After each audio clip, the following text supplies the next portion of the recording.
Good morning সবাইকে। সকাল সকাল উঠে পড়েছি আর এখন বাজে হচ্ছে 8:10। আর আমি এখন যাবো রেডি হয়ে জিম। তো তোমাদের সাথে আজকে একটা মিনি ব্লগ শেয়ার করছি, সেটা তোমরা দেখতে থাকো। সানডে মানে লেগ ডে, আর লেগ ডে করে আসার পর বাড়িতে প্রচণ্ড টায়ার্ড লাগে। তারপরে নিচ্ছিলাম বোনের এক্সাম, যেহেতু বোনের এখন চলছে 11-এর ফাইনাল এক্সাম। আর তারপর বাড়িতে এনেছিলাম যেহেতু চিকেন, তো মা বললো আজকে চিকেনটা তুই রান্না কর, কারণ পাশের বাড়িতেও দাওয়ার ছিল। তো আমি করলাম, কিন্তু কী কী দিয়ে করেছি সেটা এখন বললাম না। তোমরা যদি জানতে চাও তাহলে আমি অবশ্যই একটা অন্য ভিডিওতে তোমাদের দেখিয়ে দেবো বা বলে দেবো। আর যেহেতু ছিল পূর্ণিমা, তো আমি নিয়ে এসেছিলাম ফুল আর মিষ্টি, তো সেটা দিয়েই ঠাকুরকে ভালো করে পুজো দিয়ে দিলাম। আর আমি খেতে বসার টাইম কিন্তু কিছু না কিছু দেখতেই থাকি, বিশেষ করে আমার এই যে ভিলেজ চাইনিজ ফুডের যে ভিডিওগুলো হয়, আমি কিন্তু খুব ভালোবাসি এগুলো দেখতে।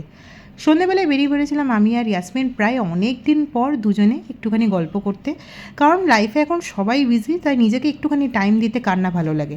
বেরিয়ে একটুখানি এদিক ওদিক ঘোরাঘুরি করার পর বাড়ি ফিরে এলাম। আর আজকের ভিডিওটাই একটুখানি দেখাচ্ছে, খুব তাড়াতাড়ি নেক্সট পার্টে। টাটা।